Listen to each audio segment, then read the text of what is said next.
the target of the politician, the people who actually vote, are actually those who are not allies, those who don't go to school.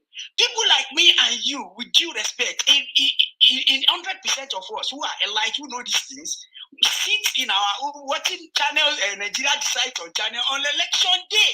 Let me give you an example. In Katsina, during 2015, from the mosque, the troops in all those villages, they troops to the polling units. That's around 5:36 a.m. I remember here, I was in Lagos. I was going to knock at my neighbors. Please come out now. I don't even know where I kept my PVC. I don't even know. And we keep coming back on Twitter to talk grammar. No. The people who actually vote, who actually are targets of these politicians, are those people who are non-elites, who actually pick these things. An average politician knows that in an urban center where there are 1 million people, maybe 200,000 will come and vote. But in a village where there are 600,000 people, he's sure 450,000 coming out to vote. I don't know if I'm passing a message. That's number one. Number two, on the issue, there's one big mistake we all still keep making. The most important office is president. How I really wish the energy, the zeal we put into this, we put into the local and state government. I see people come to complain about the president, and they are so okay with the rot going on in their states. 99% of our problems are problems that will be solved at sub-national level, including even the security issue. So Nigerians, we really need to open our perspective. We need to look at things holistically. So we are so much into the issue of president, such much. Look at the governors now. They are so relaxed. Nobody is pressuring them. Issues will happen in your states. People will go and shout Buhari. And these are people getting maybe an average of ₦1 billion monthly as security votes. When anything happens about insecurity, you shout Buhari. We are still not getting it. It is from the grassroots. Now, talking about Tinubu, Osibanjo, Amaechi, Osibanjo is sound, just like Fashola, sincerely speaking. And everybody knows that. Policy directions, interactions, communication is sound. But you need a political structure to be a president and to be able to be effective. It doesn't have it. Amaechi that's true. Osibanjo also is not a politician like that. His technocracy is limited to governance. It's governance and politics. Amaechi, on the other hand, has a bit of politician, as it to an extent, is very, very sound. However, he has no structure. Now, coming back to Tinubu, why the noise is about Tinubu today? Do you know why? It's not because he came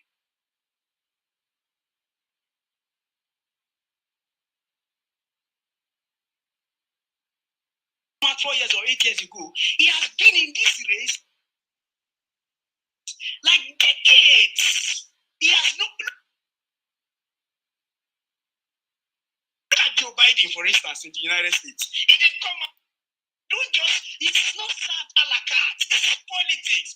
You must have paid your dues, paid your price. In fact, let me tell you guys, Tinubu is the only one.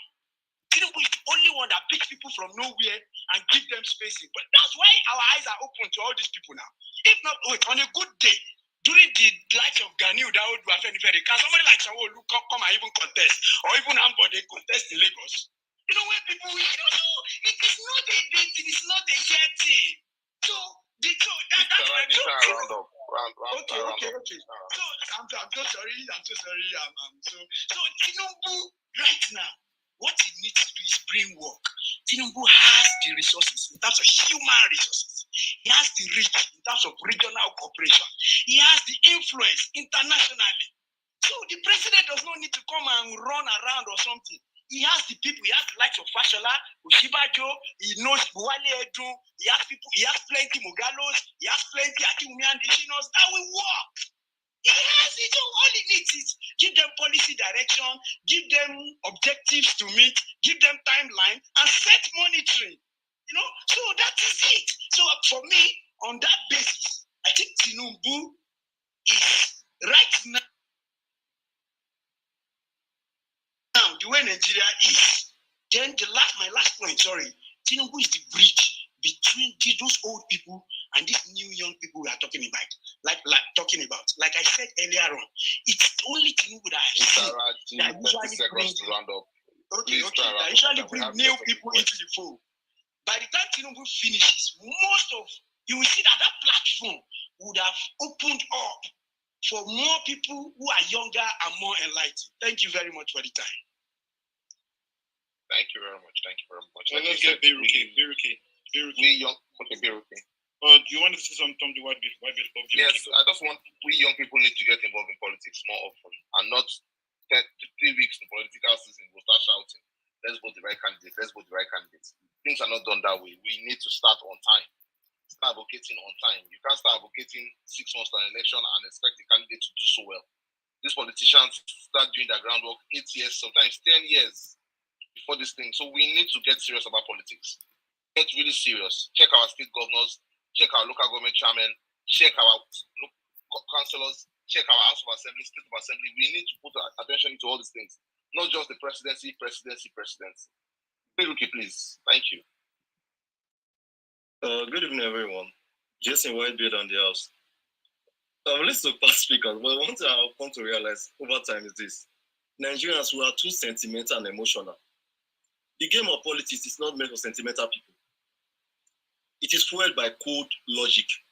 And that's why we keep failing every election cycle. Raji was saying something about education. Yes, he's right, but we need to understand something also. The more academic education you acquire in Nigeria, the less political education you will learn on the street. And that's the problem we're having.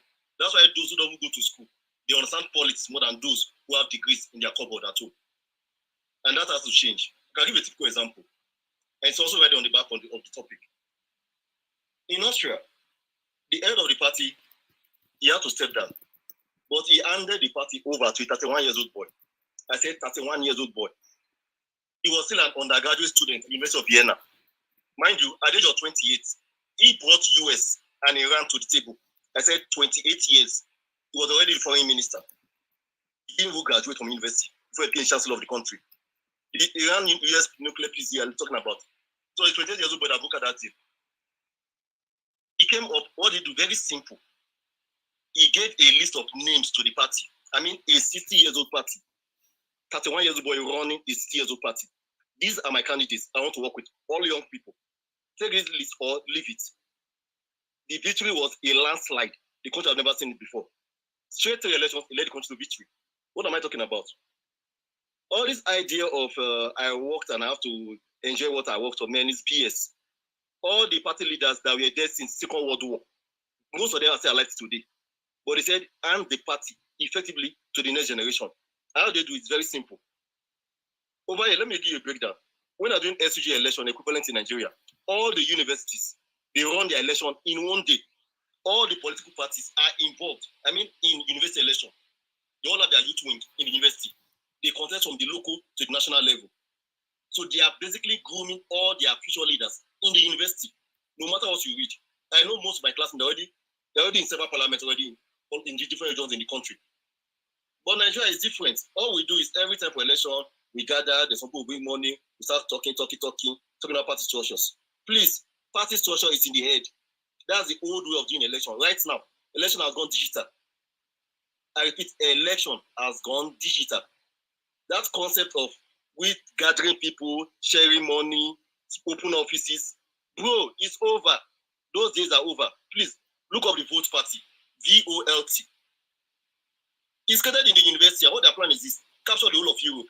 And I'm telling you, write it down. In the next 12 years, these young guys will capture the entire Europe.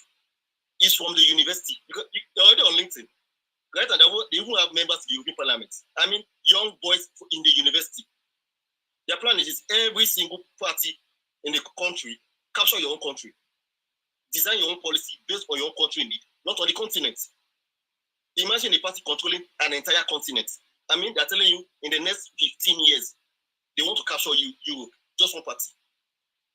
No godfather, just young boys in the university. And gradually, they're already doing it across Europe. Over 50 countries, there are people in parliament right now speaking to you. So this idea of this, that, yes, it will take time. We know. Nigeria is not like Europe. We know. But put this thing in your head. That idea of structure, lie, it does change. We saw voting is going digital right now. I mean, you can sit in your toilet, you will vote. Don't think Nigeria will use this PVC forever. Let's move on.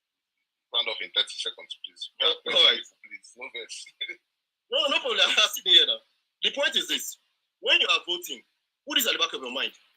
Are you voting for a technocrat? Are you voting for an operator? Or are you voting for a politician? Right now, Nigeria, we don't need an operator. We don't need a politician. It's a technocrat that we need to run the system. Are you the mind? All right. Thank you, Biruki, for that submission. Let's get okay. All right. Okay. Let's Festus. Mr. Festus, go ahead, please.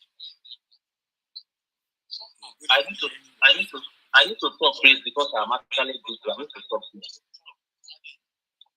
Agent, I don't know, Agent Benz, please. Benz, that's not allowed. That's not allowed. That's no, you can't be interjecting. You can't. Oh, please.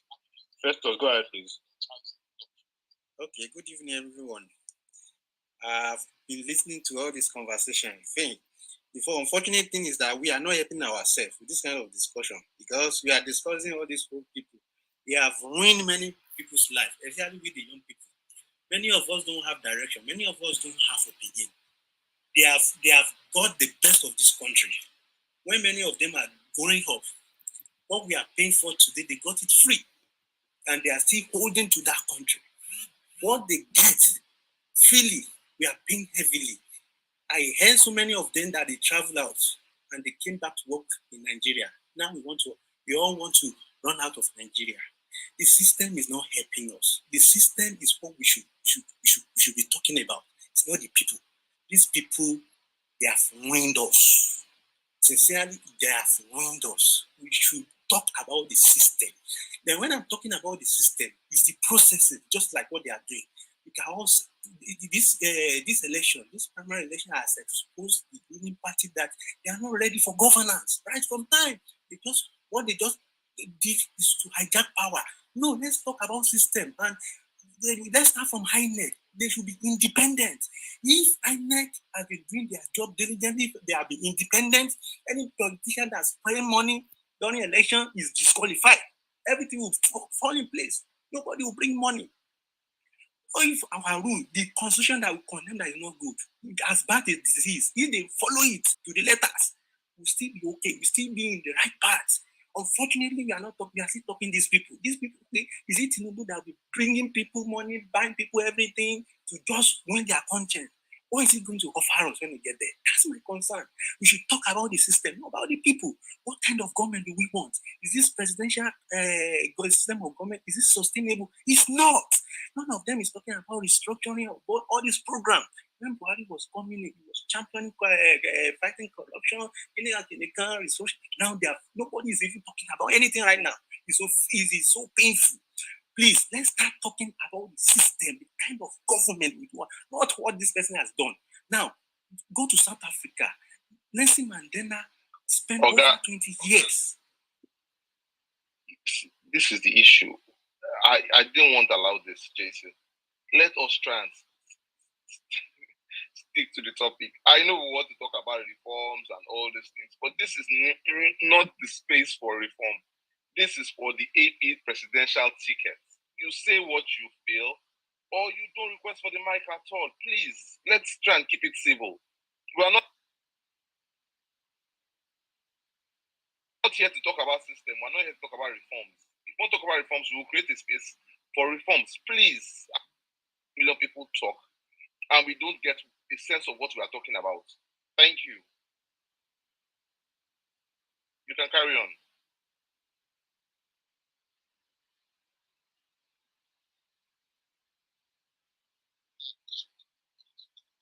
Mr. Festus, can you mute your mic? I just want to talk about the system, and that's all I want to talk because I'm not interested in all these people.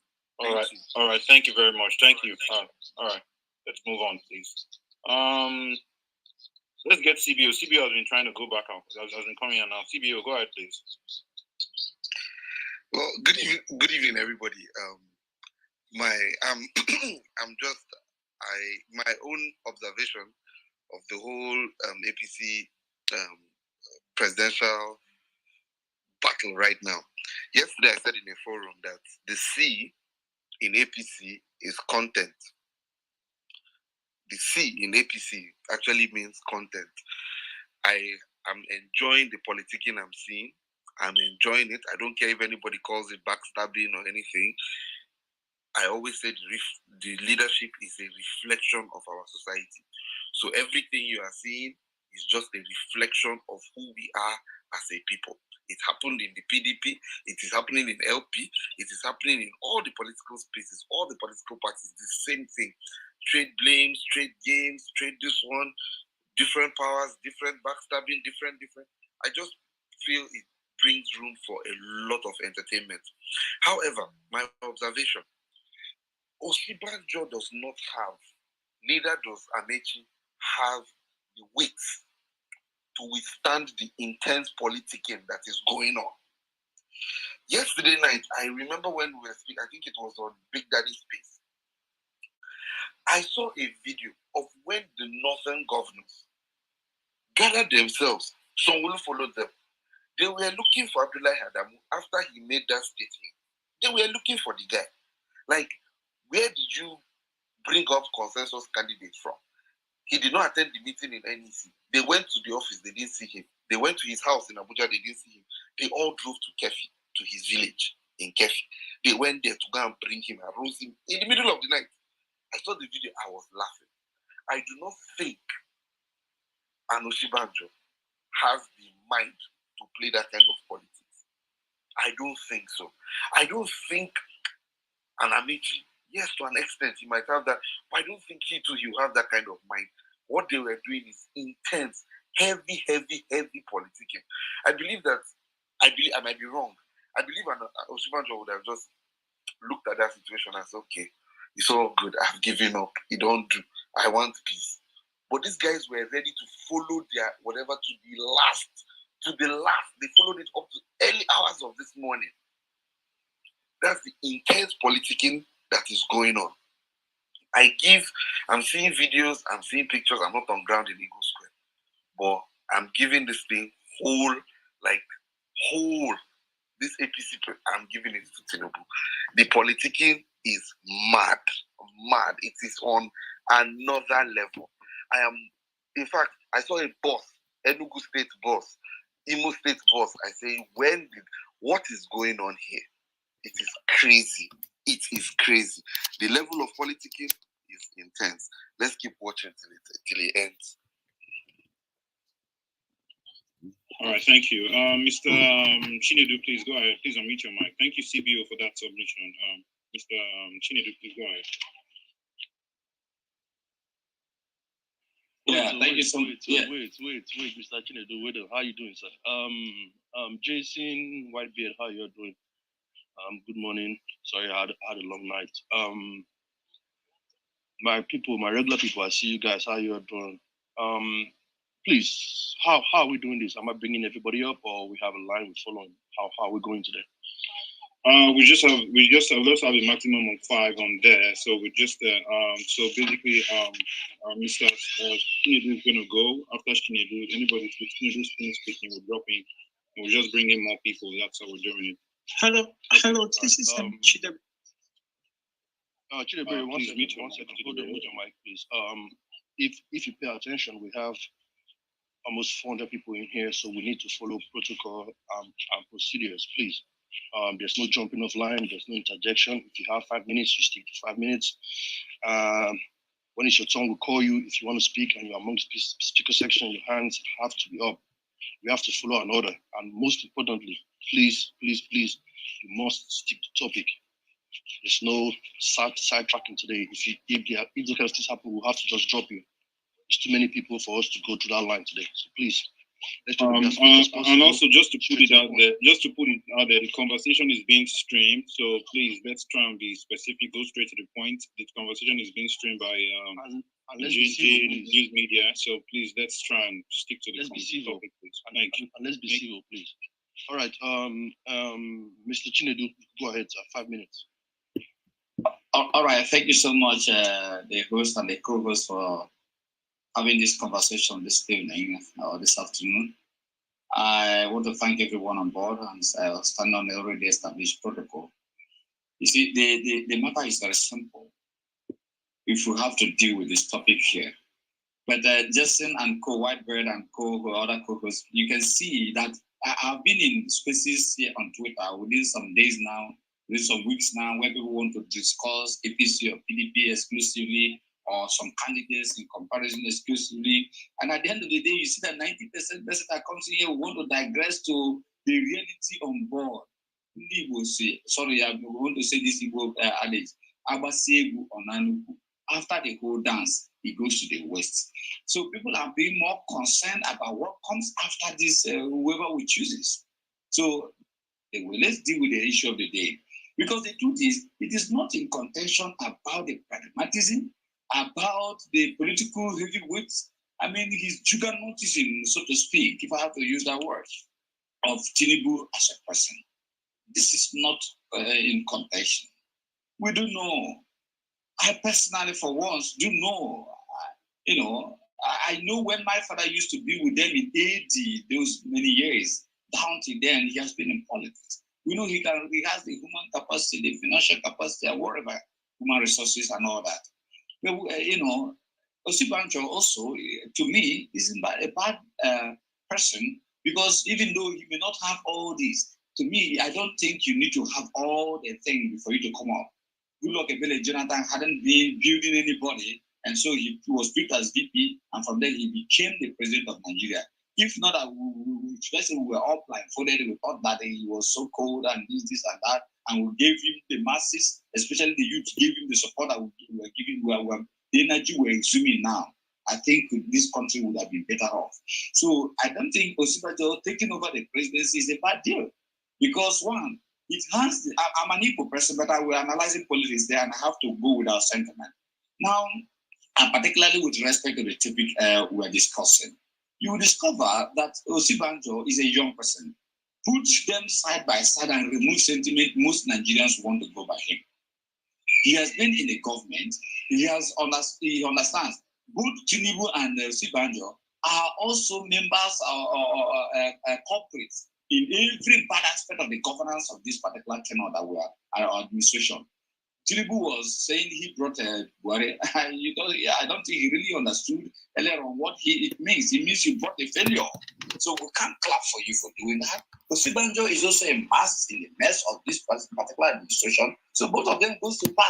Apart from the fact that Tinubu, as I said, has all the while without to prosecute this election to the last, with all the human capacity and whatever I think he has. He has been working on it, as somebody said earlier, and many persons have said earlier. So if Osibanjo takes the seat among these 10 persons we are discussing here, I don't think it will be, he will not perform. I think most Nigerians will want to willingly vote for him. So personally, I want to go with Osibanjo. In as much as I know that Tinubu has all the resources and whatever, I know that Osibanjo is already in the mainstream of the government. He understands it very well. He has been there. He has been a president. When you are outside of presidency, we know what obtains. 1 + 1 is always sweet, outside the mathematics exam. But when you go into the exam, or you begin to ask yourself, spell IT, spell IS is for me. You see that the thing is not as smooth as it is. So the thing is, Tinubu is of age. Let's not just always whisk that away.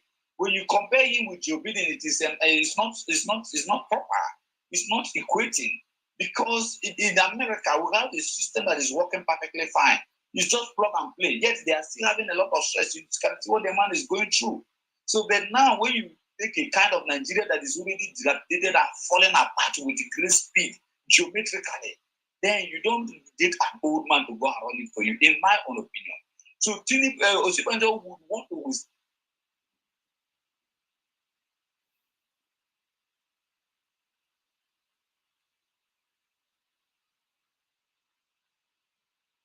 Stand the pressure. And look, see, I work in an organization.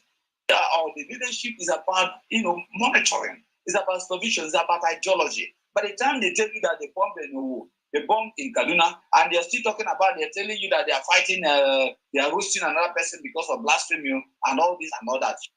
Are you going to be comfortable? Are you going to have the strength to withstand all those things? So that's the thing. So you need to, it's a whole lot. And you need to make movements. You cannot be that age and you make a lot of movement and withstand it. Buhari tested the power of Nigerians' strength and discovered it is not easy. And he told on his health. And today we're having this. So that's the reality. I am not a Yoruba man, but I'm looking at it. Amaechi would have been a good president, but I cannot see the leadership quality that Amaechi has exhibited in the time past. And handing over the presidency to him, good luck to him, but I'm not saying it shouldn't be, but I have told you from my own personal analysis and experience what I think is the right thing among these three persons you're talking about. But outside these three persons, who are just like some other person has said, would want to decentralize Nigeria, somebody who is interested in production, somebody who is interested in making this country work again and not just an individual who because we want to win election. After the election, what happens? After the reggae, how do we play the groove? How do we play, come on, we need to look beyond the APC if we are actually working to win election and also make Nigeria work. So those are the two critical things we need to face. It's not about winning the election team. Then we need the kind of people to be somebody that is just interested in making the thing work. That's personal.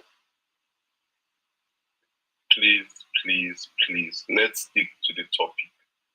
This is not a Peter Obi forum yet. We'll talk about Peter Obi tomorrow. But we have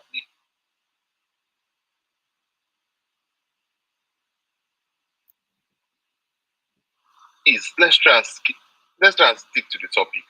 And for the person that said Osibanjo is young, Osibanjo is 65 years old, 5 years to 70. How is that a young man? Please, let's be guided about the information we share. Thank you. Let's go to the next person, please.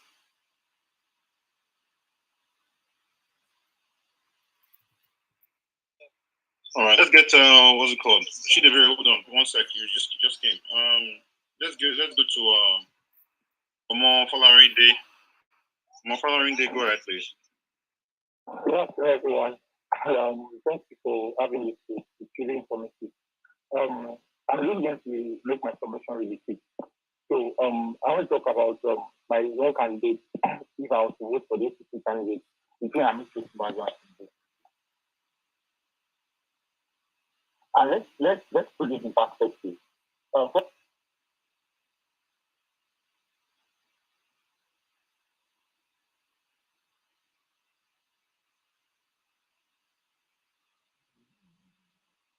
And let's put it in perspective.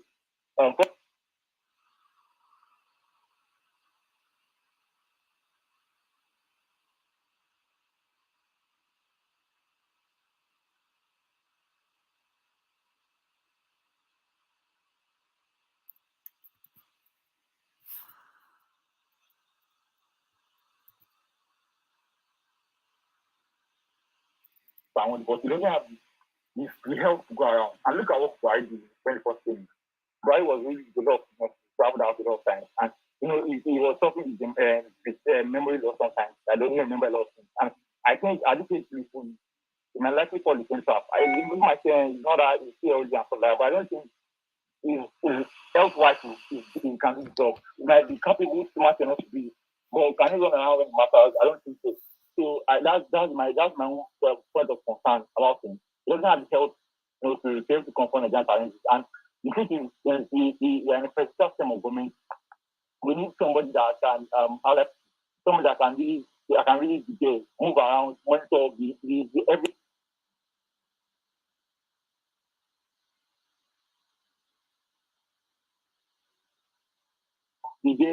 You say, hey, stop this, hey, do that one, hey, and I don't think you see that way.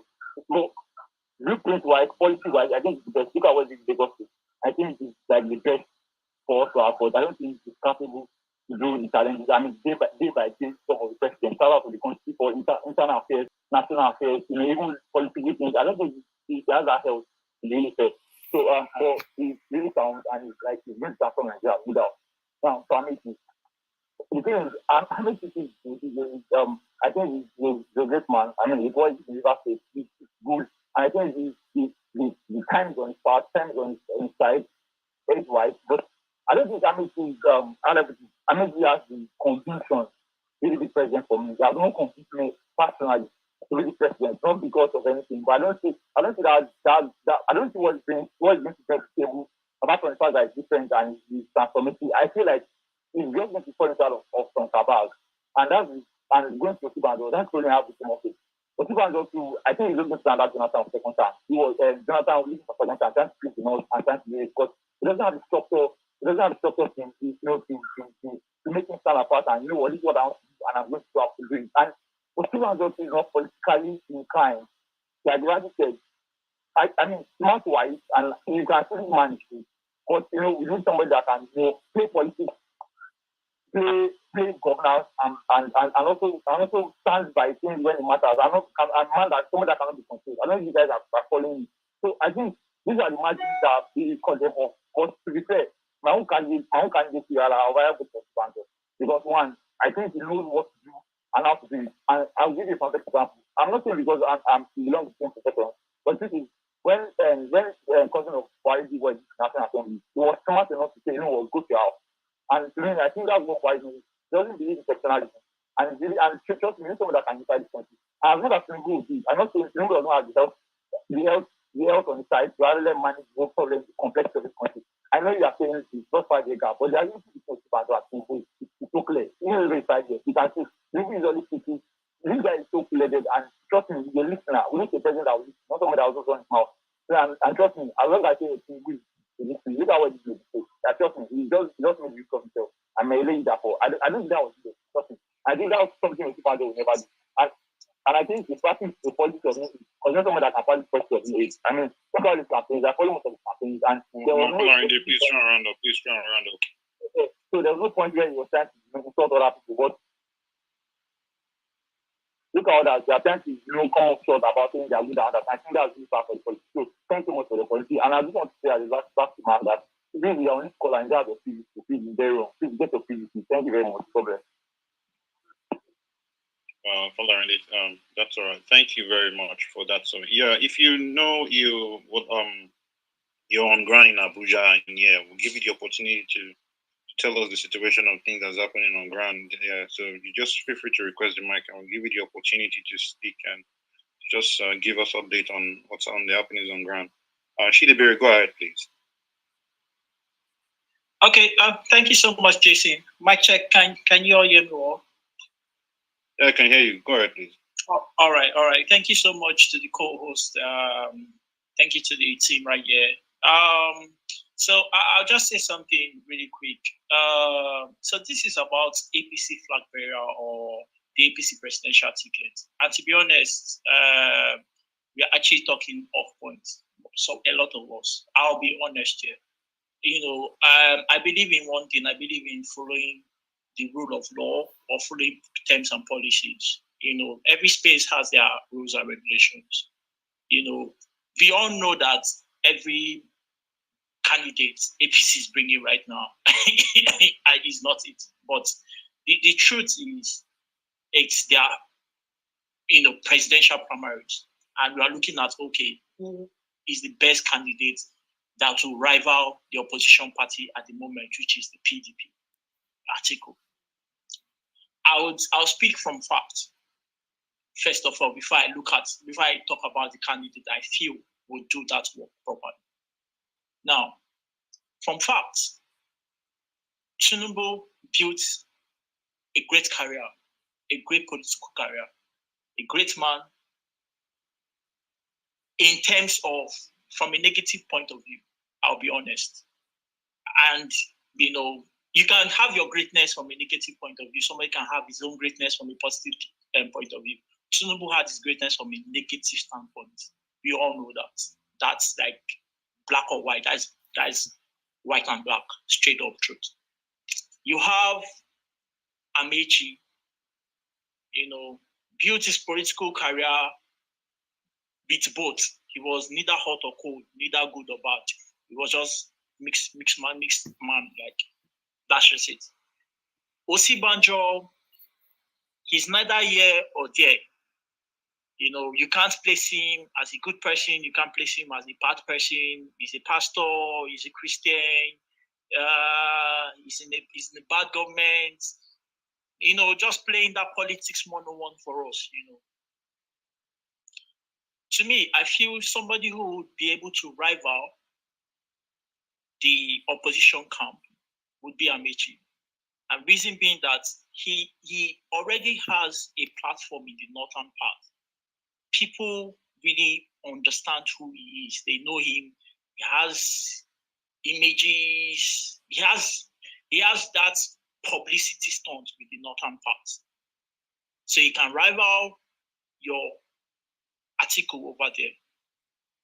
You know, coming to the south also, he has that appealing point from his name and other things. He could still also take some votes from the south. If APC is being serious here, Rotimi Amaechi would actually rival that person, that article guy. You know, but again, Tinubu, if Tinubu does not get the presidential flag bearing for a party that he saw come to life, I feel that it will be the end of APC. And one of the things that will make it the end of APC would be them bringing his boy, which is Osibanjo, before him. So that's why Osibanjo is cancelled. And that's why, really, Tinubu wouldn't get it. But now, if we should get a holistic view of things, I think that Nigeria cannot afford to have another nepotist as a president in Nigeria. And I'm trying to rationalize. Yeah, I'm trying to rationalize why. Other people on the mic, so please let's move on to this. I think we're going 3 minutes. 3 minutes, please. Round up, please. Just round up. Okay, thank you. So, okay, thank you. So in 3 minutes, I would say. No. You've got less than 3. You've got like 30 seconds more. Like I'm saying in general, let's do 3 minutes. So please, you've got 30 seconds. Okay, that's perfect. That's great. Okay, so I would say this actually, you know, to the viewers and everybody listening, I feel that the APC presidential primaries or whoever is going to get the flag bearing, it's going to actually be someone who they feel can rival the opposition party, which is PDP. And I don't think Tinubu or Osibanjo will be able to, based on the outstanding conflicts between both parties or interested candidates at the moment. All right, thank you very much, Idebere. All right, let's Mr. One Nigeria has been here before, but let's get Temi Tokwe before we get Mr. One Nigeria, please. Temi Tokwe, please go ahead. Okay, hi everybody. Hi, Temi Tokwe. So I've listened to everyone, and based on the information I have, that's the information available to me about these 3 people, I would say I would tilt towards Osibanjo more, mainly because he obviously has the education or the knowledge required for certain things.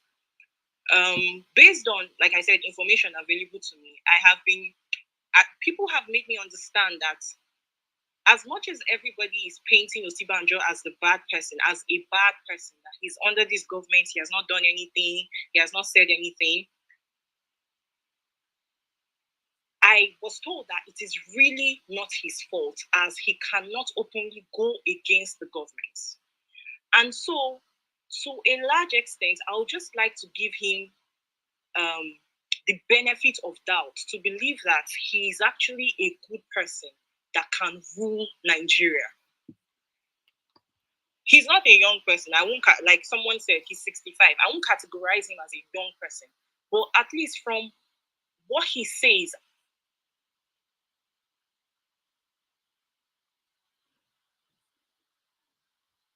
and rather, he made some policies that were obviously intelligent. It looked like choices before the president came, and I heard he cut off a lot of power from him and all of that. So I would prefer that Osibanjo is the person bearing the ticket. Now, as much as Tinubu looks like, I know that Tinubu, I don't know, he has good antecedents of the past years. I am still yet to hear Tinubu say anything that he's going to do for Nigeria. And I have a problem with that. Let's even forget the fact that he's old. I agree, he's old. There are a lot of things he's not going to be able to do. I have a problem with the fact that this man just feels that it is his right. He's yet to tell me that, okay, I know it is my right, but this is what I'm going to do for you in this country. So a person, Buhari came and said, I will tackle corruption, I will do this, I will do that. Look at what is happening to us. Imagine a person that is not even telling you what he's going to do. He just believes that, now my right. I want my name to be in that book of record that I was once the president of Nigeria. What is going to happen? I believe that he has the power to tackle a lot of things as per corruption and the insecurity we have. I know that he has the power, but my problem is that he is not saying it.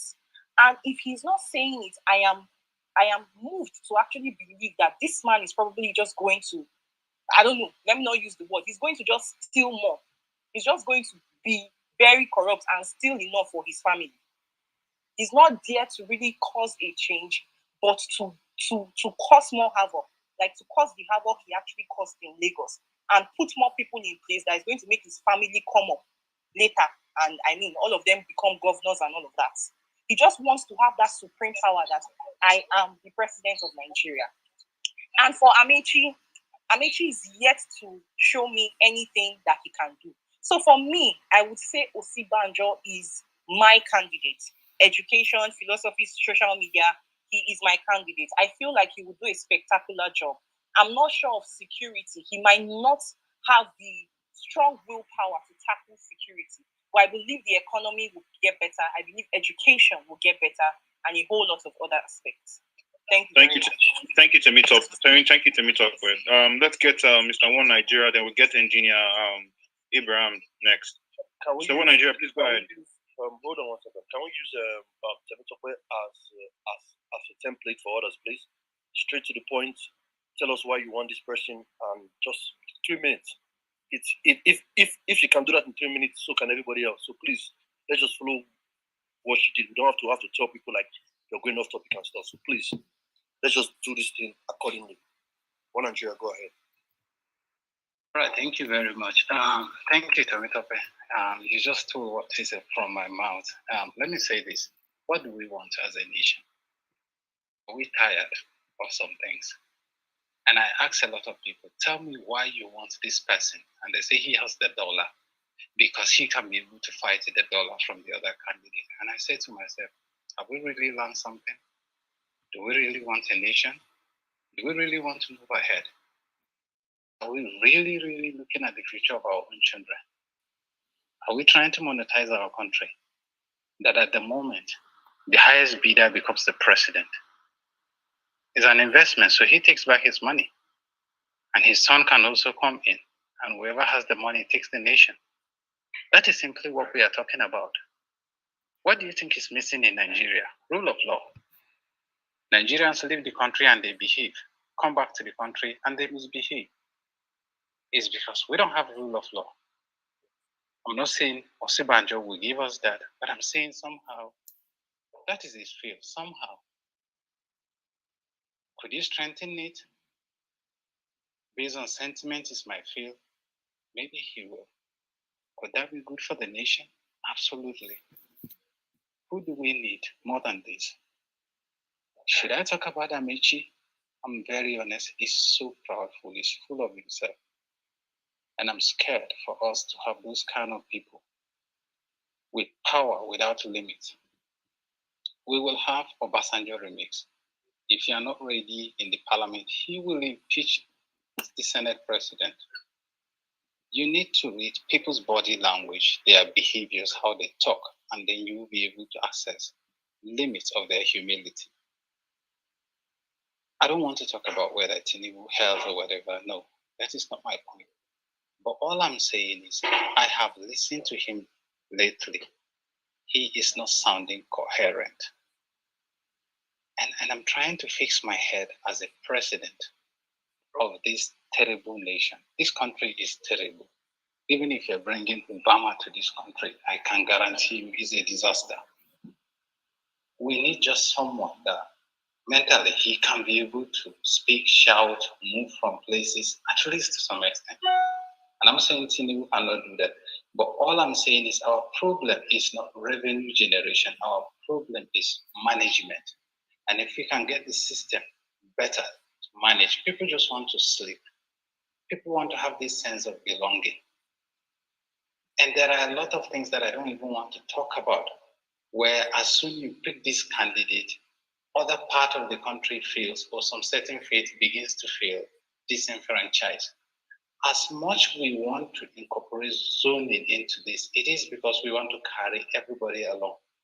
At the moment that we are so fragile, we should as well also put some things into consideration. It isn't just about money, money, money. Some people have the money, but I can tell you they can't even sleep in the country. They can't even use the road.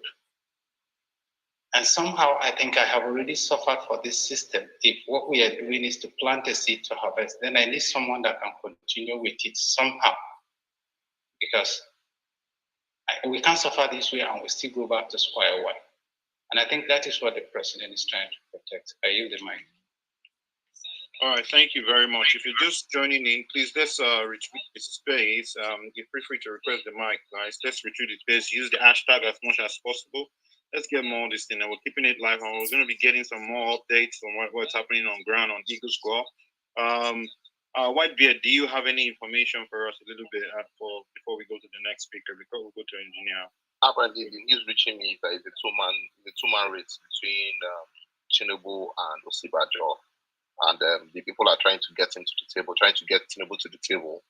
And he has refused to meet with everybody. And I think the party chairman is now supporting Osibanjo. So it's like everybody against Tinubu's camp. It's a two-camp affair right now. So let's see. That's what's happening right now. All right, thank you very much. Yeah, I think I saw on the hashtag too as well. So please, let's use the hashtag as much as possible, retweet the space and bring in more folk. Engineer Abraham, good to have you here. Please, you go 3 minutes. Thank you. Thank you very much, everyone. The host, the co-host, I want to say thank you very much. I have to say, I think this is my first time of being here, so I stumbled on it, and I feel it's one of the best places to actually a lot of people have to, talk about things that actually, happening in the country and how it is right now. I will move straight to the point, and I will not have to say too much, saying a lot of things. Yes, I don't live in Nigeria, but first I'm in Nigeria. A lot has happened in the system. We're dealing with the election today. Amaechi is there. Osibanjo is there. Tinubu is there. I will just make it big. I'm not a politician. I'm an engineer. I do my own thing and I go away. But I feel let's call a spade a spade. I'm not campaigning. I will not be able to vote because we don't have the system where the diaspora can go into voting in a local election. But then I will say, why don't you look at this gentleman, Osibanjo? And there's a reason why I would say, let's look at Osibanjo. It's not that he's not a young gentleman. He's not a young man. Tinubu is not young. I mean, actually, none of these guys are young. But because Nigeria right now is not an ideal situation, so we have to look at what is actually happening. Who can come in? So in a committee of nations, it's as though Nigeria is walking back. See, when you're outside the country, Nigeria is being seen as like it's just like a joke. Okay, look at Osibanjo. I think maybe I'm just being personally biased because when you're that intelligent, when you're active, you have that intellectual capacity, I will, just have to, look at you and feel, I think this guy has something to offer. I'm not looking at, he's not a politician, a core politician. We don't even need a politician today in Nigeria. A lot of people that are thinking and talking about the fact that Tinubu has done this, Tinubu has done that, I think it's all about personal interest. Does Tinubu, the question we're going to ask ourselves, as young men, the youth in Nigeria, these guys are old already. The policy, the rules, the things they're laying on ground today is what will carve the Nigeria of tomorrow. Does the bitter truth, the bitter question we're going to ask ourselves, does Tinubu has the capacity, mental capacity to carry Nigeria as complex as it is today for the next 4 years? The answer is no. I'm sorry. I don't hate Tinubu. I lived in Lagos for a very long time, and I understand a lot of good things he has done. Tinubu is a fantastic guy, but he doesn't have the mental capacity right now, the strength. Yeah, he's intelligent, but does he have that? Is he sound enough to handle what the job element is all about? No. I'm not going to talk about Amaechi because I don't know much about Amaechi. Amaechi is just coming. I think the little I can gather from him, he has this personal ego, and whenever anybody, if he grabs the power, it's just going to be having a different kind of definition of presidency. That's his own. But for me, I feel Osibanjo, I don't know why people hate this gentleman. He's sound, he's intelligent. Look at every aspect of the economy, every aspect of Nigeria, situation. It's going to change. The problem, one of the gentlemen that was talking just now, he mentioned the rule of law. Do you know what the problem is in Nigeria? You are forced to commit a crime and you go away with it. You just get away with it. Come here, go to the US, go to America. If you commit a crime, you go for it. So if we have a judicial system that is strong and standing on its own, or if you commit a crime, you go for it. I feel this gentleman, Osibanjo, will go ahead and fix that. Look at education. Education is just, why I feel like, look at the way Nigerians are tripping into the UK right now, to other countries. Even people are leaving Nigeria to go and school in Ghana. These are some of the things that we need to look out for. Like, why do we look at the budget of education in Nigeria? We need somebody that look into all of this and feel, no, this is abnormal. We need to fix it. I'm only saying, Mr. William, if you can be rounding up, please. Thank you. Okay, I'm only saying Osibanjo in that light. Yes, he's been in the system. A lot of people say he's been in the system, he's part of the system. No, I would disagree with you. He's in the system, but he doesn't have, the only few times Buhari was away, we saw a bit of what he could, put on the table. But, at the end of the day, he was put aback. A lot of things we understand all those politics that happen, but we need him to come in. Let's try this gentleman for 4 years. I feel is the best, because if he's been able to pick the ticket, what APC needs, pick a stronger northerner that is a Muslim that can pull the north. So we have a very sound guy from the south, which is him. Have a sound guy from the north, which is very popular as a vibe. APC will win this election. That's what I'm going to say. Thank you. Thank you, engineer. Let's get PK. PK, you got 3 minutes, please. Yeah, Jason. Thank you very much for allowing me to speak. So I just want to say a few things about the topic, and it's very, very interesting. Actually, yesterday when we started off this conversation, for me it was just banter, but I can see how serious this is, not just for only the APC, but also for Nigeria as a whole. So the thing is, I've seen a lot of people share their thoughts about how APC is being very careful with the primaries, and they always try to assume that they're doing it because they're trying to favor Tinubu, but I see it as the other way around. I think APC has been very, very careful with this whole process all this while, because the chances of Tinubu, winning is actually really slim.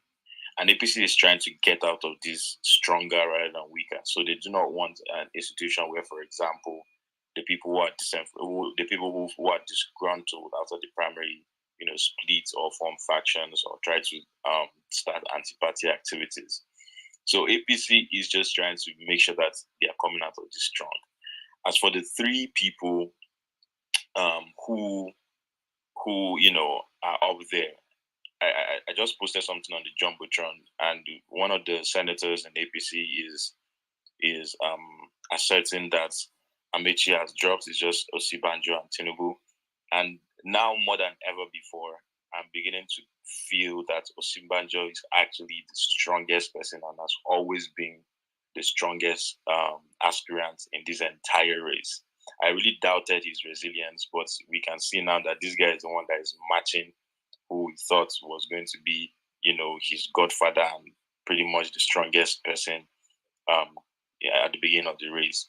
And I sincerely do feel that Osibanjo should be the right person for the APC. I feel that Osibanjo has shown not just resilience, but has also shown that, being a boy doesn't mean that I'm foolish. Being a boy just means that I'm smart. I feel all what he has been doing for the past 8 years. First of all, you should know that in the Fourth Republic, Osibanjo is the longest serving vice president. Like, there's no vice president that has been there longer than him. There's nobody that has understudied the presidency more than Osibanjo. There is also nobody who, has quote and unquote the technocratic skills that Osibanjo has. Like, this man, he qualifies to work in different walks of life. And I kind of feel like it is important for the APC to also remain unified, not just for their interests, but for everybody's interest. Because one thing I've come to learn in Nigerian politics is that when there is a lot of infighting within political parties, whether we like it or not, there's always a ripple effect. It comes down to affect, legislation. It comes down to affect party members, and it also comes down to affect the constituents of all those party members. Infighting in parties stalls policies. It just creates room for more violence in the electoral process, and violence in the electoral process also just means that we, as the citizens, are the ones that are going to suffer. So I feel like if APC picks Osibanjo, he is definitely going to be the best person, because the APC isn't only trying to find someone that will win the election for them. People always have this assumption that APC just wants to win the election. APC doesn't just want to win the election. At least no sane political party just wants to win election. They want to win, perform at a certain level so that they can maintain and continue their legacy. They don't want, after 8 years, they just win election and then PDP takes over. No political party would want to do that. And I feel the person that brings that balance between let's win the election and also let us put in some performance so that we can maintain our legacy is Osibanjo. Tinubu, the only thing Tinubu has under his belt is winning the election. Everybody knows that, and that's why we always talk about the money he has. He can match everybody dollar to dollar. Well, Osibanjo, he has already shown us that he can also match people dollar to dollar, and he has also the technocratic skills. So I feel like if APC sticks with Osibanjo, which I feel is going to happen, and I see it already happening, that is going to be the right way forward for them. Thank you, Jason, for allowing me to speak. I've seen your hands up. Yeah. All right. Thank you, PK. Thank you, PK, for your submission. Let's go to Nzumbe, and we'll go to Biruki afterwards. Okay, can you hear me? Yeah, we can hear you. You got 3 minutes, please. All right. First of all, I want to thank you and Whitebeard for this space. It's very informative. I've been able to listen a lot and also learn a lot. The only thing I really kind of want to say is, and honestly, if we want to be honest with ourselves, the biggest issue in Nigeria is tribalism. That's the biggest issue. The Igbo man wants what's best for the Igbo man. The Yoruba man wants what's best for the Yoruba man. The Hausa man wants what's best for him. But we also have to remember that the goal is to improve Nigeria. That's the goal at the end of the day. It's surprising to me how we have these candidates and we haven't sat them to do a debate to explain their policies in front of the general public. I know everyone is like, oh, Osibanjo is this, oh, Tinubu is this, oh, Amaechi is this. But the truth of the matter is, if I ask a Tinubu supporter, hey, what are his plans to improve the value of the Naira? You really won't know. The answer from one will be different from another. If I ask an Amaechi supporter, hey, what is his goals to reopen the schools so that people are not at home sitting down, you wouldn't know. If I ask an Osibanjo supporter, hey, what are his policies to improve Nigeria in regards to security, the answer will differ from one person to another. we all say, oh, go get your PVC, go get your PVC. PVC based on what? To go and vote based on vibes, based on an empty head? Sorry, please. Like I said earlier, I want you to talk, but you need to stay within topic. You are going off course, please. Let's move to somebody else. I can't afford you to start talking about PVC and vibes and all. That is not the conversation here. The conversation is Amaechi, Osibanjo, or Tinubu. Take a pick. If you can't take a pick, don't contribute, please. Thank you very much. Let's have Tola Ferrari. Thank you. Wait, that's not fair. I haven't. Oh, hello, yeah. Thanks, everybody. Thanks, Jason, Whitebears. Yeah, Mr. Poweshere, thank you very much for this opportunity to talk this afternoon. Yeah, today's the D-Day. The D-Day has come. We are here now, and I just want to say that APC will be making the biggest mistake if they get it wrong today. And the only way they can get it right now, today, not tomorrow, today, is by presenting Osibanjo to Nigeria as their candidate for next year's election. Tinubu, a lot of things has been said about him. He has always been my man. From day one, I have always loved that man. I have always loved him. And I said, I have always maintained this. Look, when they gave Tinubu the leader, the national leader of the party, that is the biggest level of honor. And it should maintain that. It should retain that as a kingmaker. You are more powerful behind the throne than on the throne. And I said, I wouldn't want to support him because he has a lot of baggage. Say whatever you like. Tinubu is a good person. But look, the assault on him, look at what we've had in the last 3-4 weeks. The assault on him is just too much. And many of the voters eventually, when we bring him out, are going to now start going back to all those lies. And you see, undoing all these lies is going to be a big, huge task for APC. Osibanjo has proven to the whole world.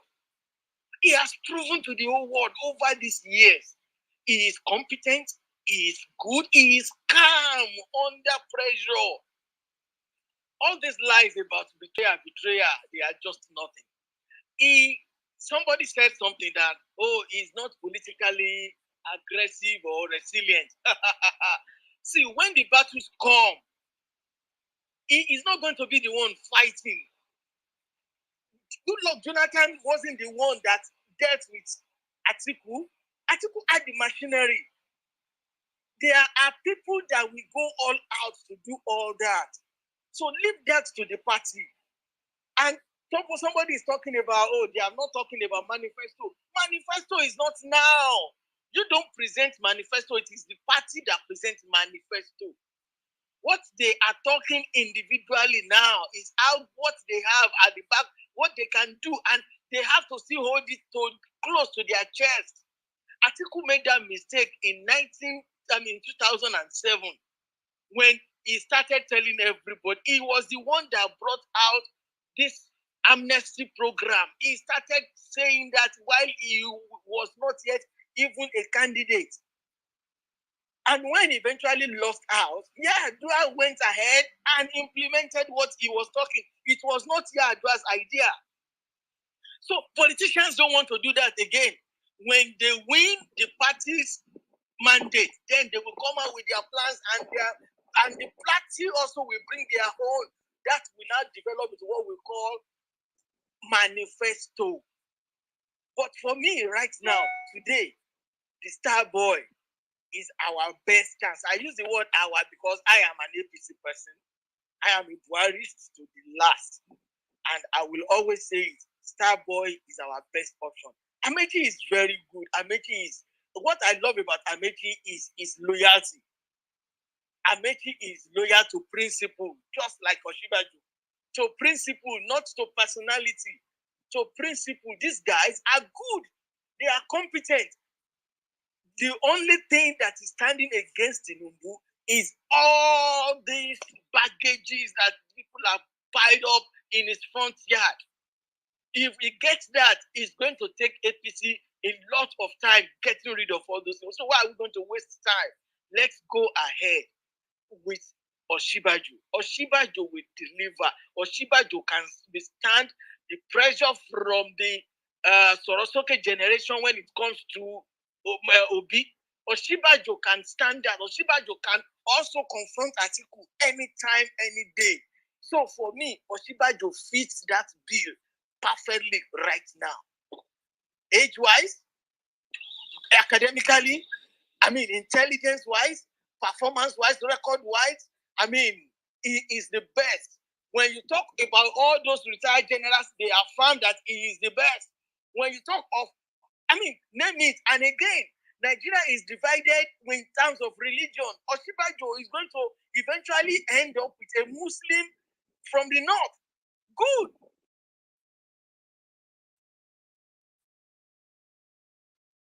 To have a wrong thing when we presented a Muslim ticket with Tinubu, it will not fly.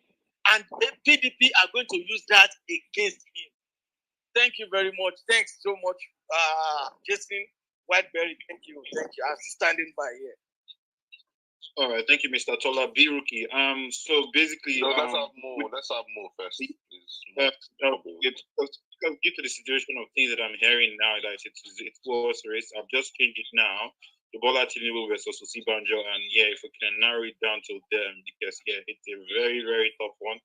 But I think it's gonna be between one of them. So let's Mo, go ahead, please. What happened to Amaechi? So the information that I'm getting now, they said Amaechi is slightly leading toward one of the guys. It's actually between it. It's actually a close race. Amaechi is going to pull a Tambo out. That's what Amaechi is going to do. Oh, okay. All right. Please let Biruki, please go ahead, please. All right. No, how far now? Like I said earlier, in the game of power, you have three kind of players: technocrats, operators, and your politicians. Your technocrats, they run the system. They make things to happen. Then you have your operators. All they do is cut deals to make the technocrats have the chance to work. Then you have your politicians. They give the human face to government policies. They link the technocrats to the people. Now, like you said earlier, Amaechi is already out. Even though I wanted to talk about it. Somebody said it's outspoken. Sorry, it's not outspoken. It's loquacious. It's just a polite version of Wiki. They are both birds from the same nest. Somebody was saying he was very effective or whatever. Please, go to Ogoni land. Ask them about him. They will tell you. Go to the Calabari Ijos. Ask them, why did he go to APC in the first place? They will tell you why. It was his tongue. He talks too much for no reason. And the seat of the commander-in-chief is too sacred for somebody of such temperament. At this current stage in Nigeria, we were having crisis all over Nigeria. You might even go and insult people and cause more problems for no reason. Now, between Osibanjo and Tinubu, first, my stance about Tinubu is already known. He's an operator. In a democracy, you don't hand power over to an operator. Never. In a monarchy, it can work. Dictatorship, of course, perfect to work. But in a democracy, sorry, supreme power is not given. Every single country that tried it in history, it never worked. They always left ashes in their wake, though they were elected. As for Osibanjo, some people are talking about Osibanjo. I keep laughing. That guy is a Machiavel.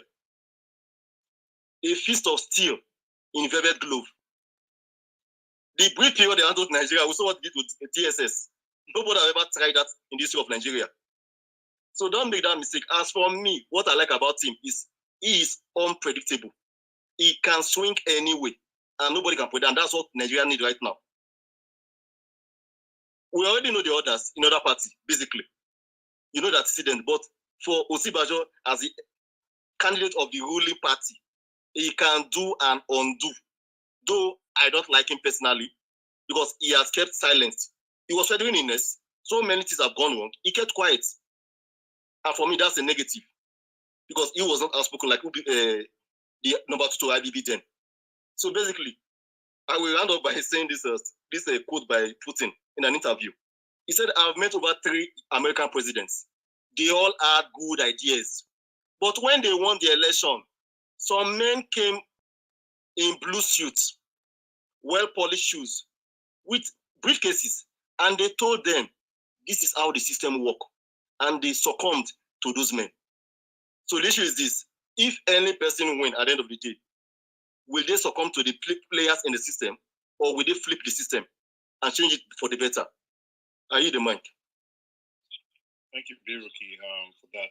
Let's get Mr. William, please. Mr. William, please, go ahead, please. Hey, good afternoon, gentlemen. How you guys doing? Well done, the host, co-host, my brother. I mean, it's a very good question. Amaechi, Atiku, and Osibanjo. I think I'll go with the prof. Osibanjo will get my vote. But again, in a very good climate, I'll say this though. Osibanjo has failed us for being in this administration and letting all the impunity that went on as a constitutional lawyer. He never waked up to criticize the administration or to say anything. So, but however, among the 3 candidates, I think he is the best one. I think he's somebody that we can, if given the chance, maybe with all of his intellect, would, reform the system and that's my take. I yield the mic. Thanks, brother. Okay, Mr. Let me hear you. Please, if you want to speak, feel free to request the mic. I will give you the opportunity to speak.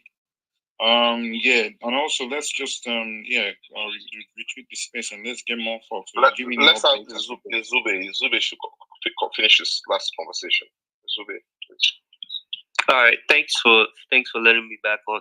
Okay, just to answer your question with regards to Tinubu and Osibanjo, I guess Amaechi is out, right? So between them two, honestly, the question is who can beat PDP's guy? And the answer is both guys can beat PDP. Bola Tinubu can beat and Osibanjo can beat. The next question is who can APC control? And the answer is Osibanjo. And that's why I honestly think Osibanjo is going to win. Because Tinubu is very, very powerful. Osibanjo is, like someone said, he's someone you can't really, he's very unpredictable, right? But with Tinubu is very powerful. And that speech he made about, him putting what's his name, the president in power, I think that kind of hurt him. Tinubu has a lot of fans. He has a lot of Lagosians love him. But the thing about Tinubu is, I'm not sure if he'll get the northern votes. Osibanjo has the stamp of approval from Buhari, so he'll get that a little bit of the northern vote, but he'll also get a lot of the southern vote as well. So I think Osibanjo will probably be the person who will win at the end of the day. Both guys are powerful, both guys are strong, but I think Osibanjo will end up getting the ticket. I'm gonna yield the mic now. Thank you very much. Whitebeard, do you have any update for us? Any updates? And you can see any more requests? I can't see any more. No more updates. It's just. I think election should just start out between 2 people, Osibanjo and Tinubu, and let's see what happens from there. Wow, Amaechi was in a meeting with the president, but he has not said anything. We don't know where he's swinging to. Amaechi has not said where he's swinging to yet, so we're still waiting for update on that part. So with that now, with the likes of the other people, the other presidential aspirants, like what's their situation? Any update from them yet? Aside from Yaya Bello saying he doesn't want any. They are insisting. They're insisting on contesting, but they have told them already that it's only 2 people, but they are still insisting on contesting. So nobody can force them to contest. Not to contest. Lawan was met by the 12 governors earlier today too, and they spoke with him, but nobody has given any outcome for the meeting. I think everything will be ended in Eagle Square. That's the information I'm getting so far. But the atmosphere in Eagle Square is saying Tinubu's delegates are everywhere, and is locking down most of the states. That's what I'm hearing, though. Most people are saying Tinubu is locking it down. Except we have interference from the government and things might change. But Tinubu looks to be ahead for now. But we can't say, we can't judge. things can change. You know, politics, anything can happen in 1 hour, 2 hours. If Amaechi, only God knows the coalition that's going to happen behind closed doors. But the thing is that people are saying that as much as they are trying, for every step you take, Tinubu has taken 2 steps ahead of you. As in, is blocking everywhere people are trying to go. It was so crazy that even the national chairman tried calling him for a meeting, and he refused to go to the meeting. So that means he's arguing or he's fighting from a position of strength, in my opinion. And it's really crazy. But let's wait and see. He might not win. He might win. We can't say he's going to win, but it's small. It's everybody's saying Tinubu for now. But we'll wait till everything is over. Thank you, Whitebeard. Yeah, I think it should start in about 14 minutes from now, so we should be able to get some more updates. But yeah, if you have a thing or two, you want to please request the mic. We'll give you the opportunity. Yeah, I see every one of you. And also let's retweet the space too, so to get more folks in here to just yeah, let's have a good conversation. I will see who will be the APC presidential candidate. The son of the son, please go ahead. The son, are you there? The son. What, can you hear me? Perfect, I can hear you loud and clear. Let's move on to someone else. There's okay, let me bring more people up. Sorry. Yeah. Mr. Tola, are you there? Tola just spoke. And we can have Abukadri or Chuang. Yeah. I don't know. I can't see any requests from my end. So you bring them from your own hand, and yeah. I'll bring them. Yeah. A lot of people requested. Yeah. Wow, it's an interesting one. It's very, very interesting. It's going to be very interesting. Yeah. Okay, I think I brought a lot of people up now. Okay, all right. So yeah, to you, I can't. Which one who did you bring first of all? So really, I brought Chuang first, then Abdulkader. Yeah, Chuang, please go ahead, please. Good evening, everyone. Yeah, can you hear me? Yeah. I greet you, my brother. Yes. So this is an interesting conversation. I think that to be honest, it's difficult to say this will be the play and this will not be the play. I think that we can look at the permutations and look at the interests, and then we can likely from the interests predict who will come. As we are aware that unfortunately and sadly Nigerian politics is not about ideologies, it's about interests. If we are about ideologies, then we could say, okay, this is the candidate that will best represent the ideology of this political party. And to go direct to the point, I think that Amaechi is in the play. I think that Tinubu is in the play. I think actually Osibanjo is in the play. Now, but for Amaechi, I think that he has a bit of the odds. One, the issue of momentum. Two, the issue of personality. And three, the issue of the political situation of the state, where it will count against him, because where the situation will be that this is the political situation in the state, you don't have APC in the state, and most likely APC may not win the next election in Rivers. That could also be ignored, as in the case of Atiku, who emerged in PDP. But however, we need the momentum of the government. So we will now look at the scenario and see what is the joker of the delegate among the government. And then we will now go back to Osibanjo, we will now go back to Tinubu, because it will look like it's a play between the two of them. That it will be the issue of who has the political structure in the state. Take for instance what happened with BP. Many people on social media, and that's what I just let me speak. Many people on social media, oh no, it's not like this. What they forgot was that we took over political structures in state, sponsored specific candidates in state.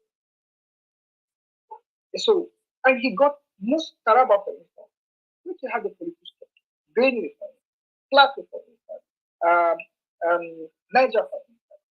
And if you look at that, it will give you an insight that, oh, this person has the political structure. So how do you get the political structure?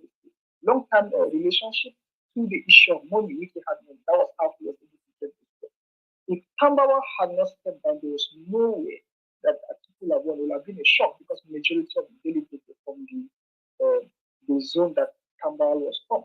Now, the governors now have the delegates. That is the point.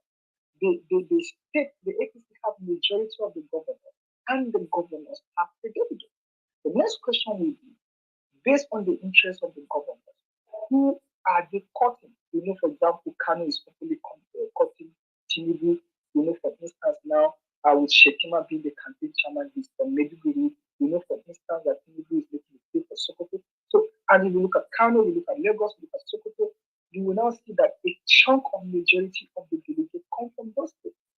The other point you look at is that other governors also want Osibanjo. They have been pressing for Osibanjo. Now, the president had the opportunity to have just solidified and say, okay, this is my candidate. If the president had put away from a candidate within the cabinet, it would have made it difficult for the governors to carry their delegates and give maybe to Tinubu or give maybe to Amaechi. Or if the president has put his word between Tinubu, it makes it difficult for the governors to do. So what I think is that the president to allow the process. Hello? Are you still with me? Hello? Yeah, Shuma, go ahead, please. I can hear you.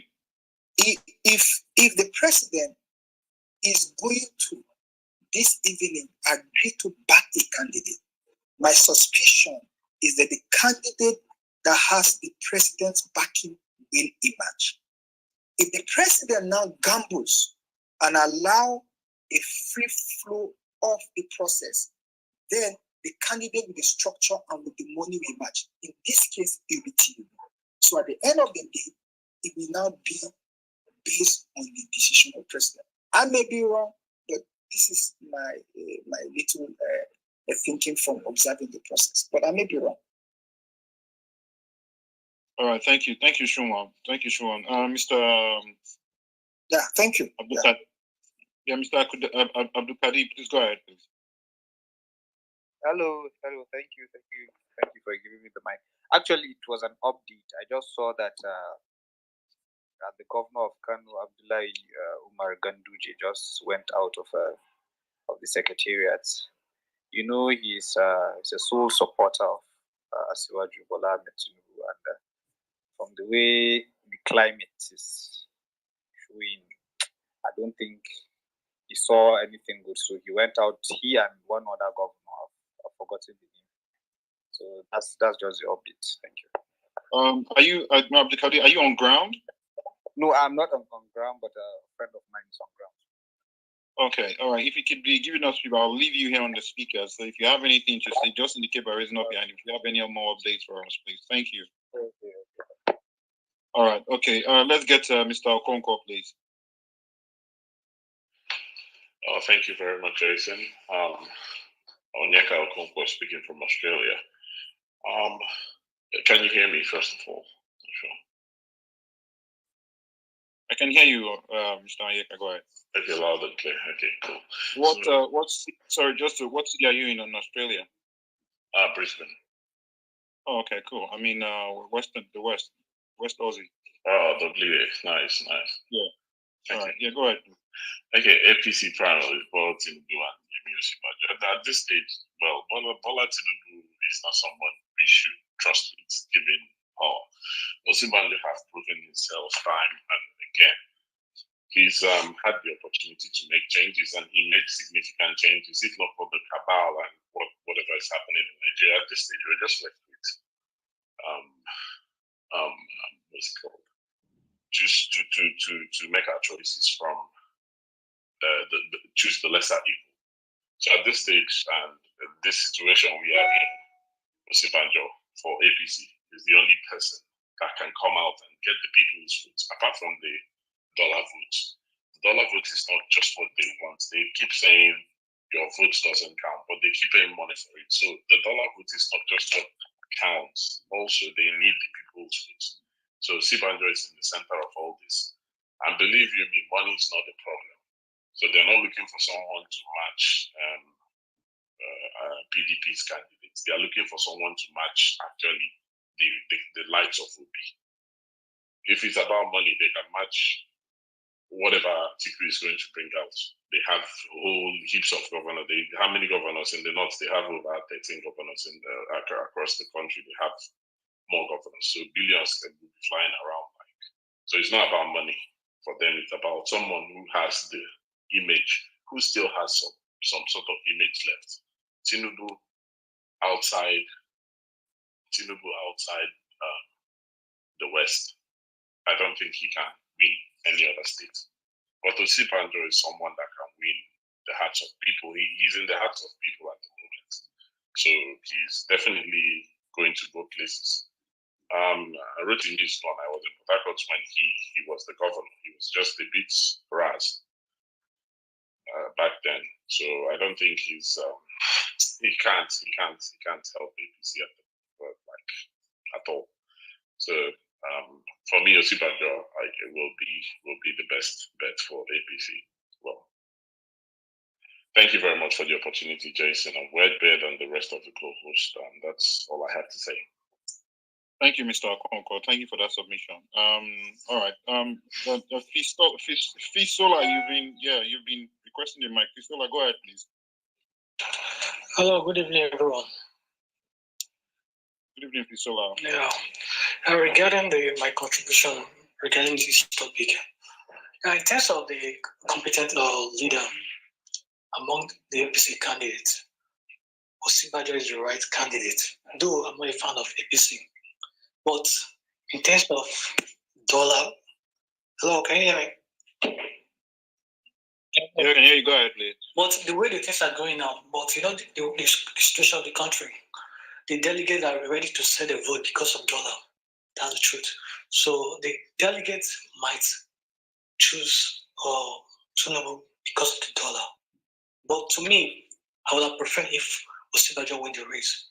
At least during the time Buhari was away, at least the man did at least he let you stay as the chief commander in the armed forces. He did. His influence was a little bit okay. But why don't we give him a try? But the problem is not about what is called Osibanjo. The problem right now is about the delegates. The delegates are going to go for the dollar. That's the truth. We are in Nigeria. Because it's like opportunity for the delegates to get back their own share of it. So that's my contribution. Thank you, Fisola. Let's get Mr. United, please. Hello, Whitebeard. Good evening. I just quickly come back to give you one information as it is currently going at the Eagle Square. I told you earlier on, with the look of things now, I think we should just be celebrating Osibanjo because I just got information from a delegate from Eagle Square now. Although the delegate is actually a Yabelo delegate, and he was ranting before. As it is now, since they've been able to bring him to the side of the VP as well. So that's the information I just got from the Eagle Square now. So hopefully we'll still have to wait and see how it is. But as it stands now, Osibanjo is getting more stronger than we expected. So that's just the latest information as we speak now. Thank you, United. Are you on ground, if I may ask? Are you on ground? I'm not personally on ground, but I'm in touch with the delegate on ground. Okay, all right. If you have any more updates, just indicate just request the mic again, and I'll give you the opportunity to speak. No problem. Hold on. All right. The son of the framework, please go ahead, please. Yeah, Jason, how are you? I'm very well. Okay, in the space. and Big Dad was there. Everybody telling me I was giving a conspiracy. You can see the handwriting on the wall. Osibanjo is the next candidate. Is going to be the next candidate of APC for a lot of reasons. When I was analyzing my point yesterday, I told everybody, I said the most difficult thing to do is Tinubu is a very strong and powerful man. All he needed to consolidate that power or give him the presidency. He will become a demon if they give him that position. And knowing fully well all of these factors, he's also very careful. And because how would you, if you were to be in Buhari's shoe, you wouldn't do that. Because whether I like it or not, these are men who have contributed to the rise one way or the other. So I believe that he sees Osibanjo as humble, he had worked with him. The criteria he has given. Check all the criteria he has given, stated, somebody who understands his policy, somebody, now, all in Tinubu,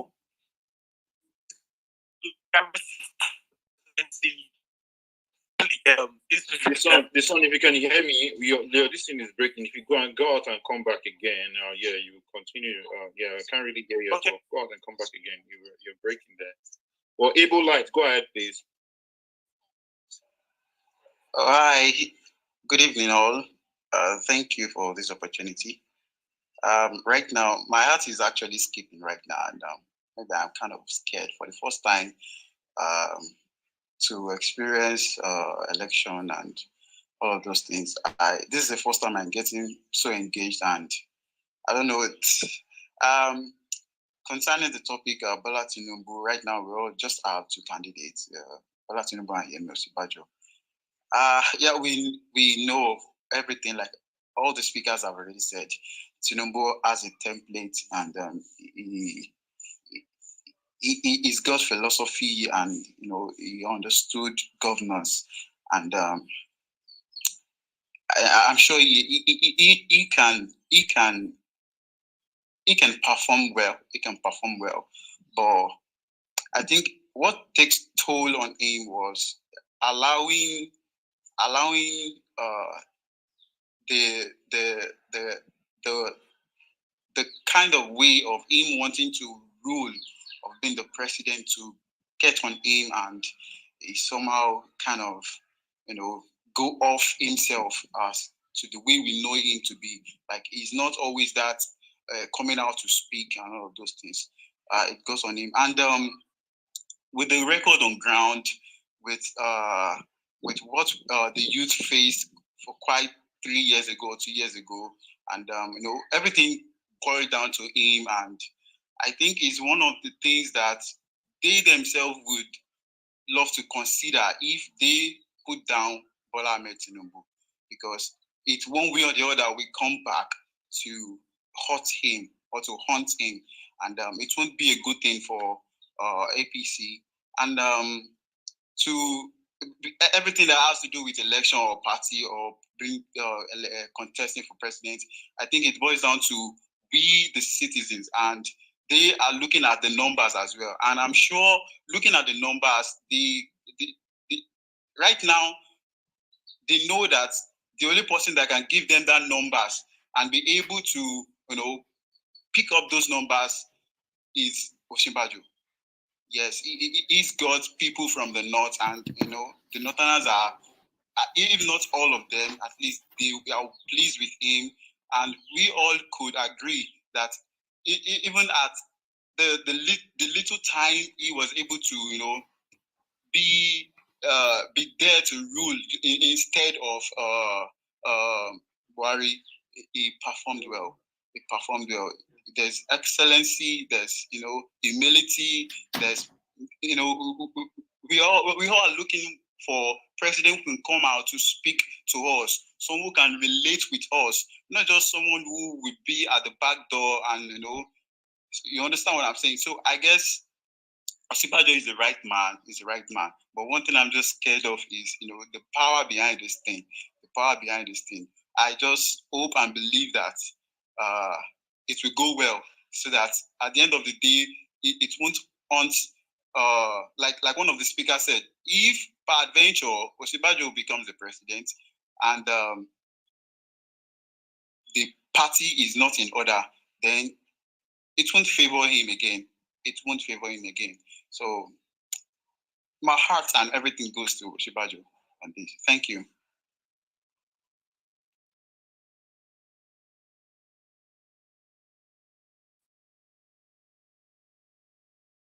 All right, okay, all right, let's go. Mr. Beck, please, are you there? I'm here. Yeah, please go ahead, please. Thank you. The time is 3:06 here. Yeah, basically, I would like to talk about Osibanjo a little bit, and I will talk a little bit about Tinubu as well.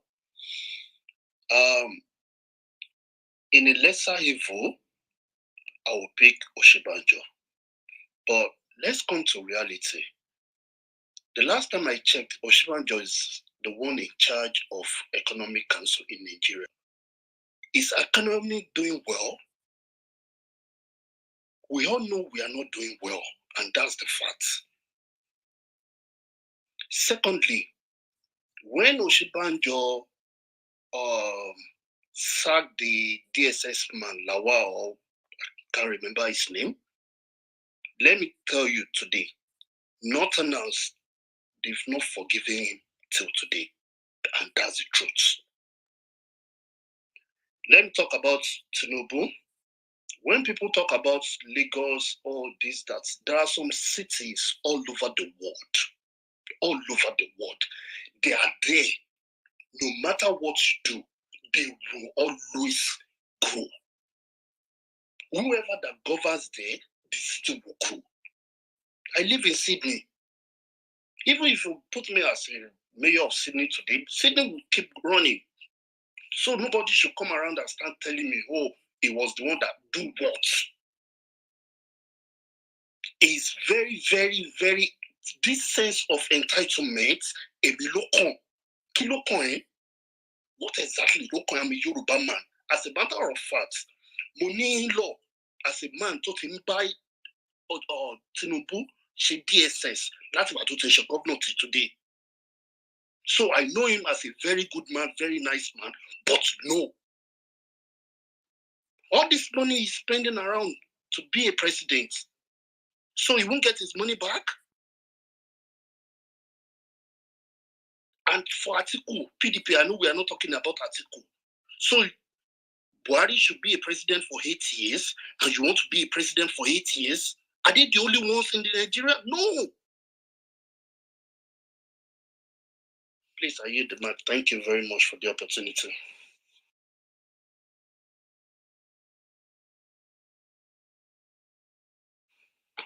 Oga Beck, wait, before you go, please, the thing you just spoke now, that Yoruba, please, you will translate it. I do not understand.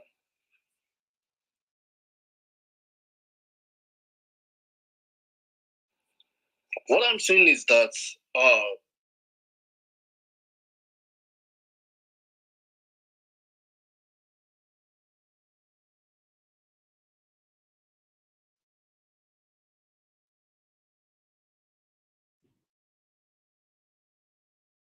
even have electricity, a city that doesn't even have water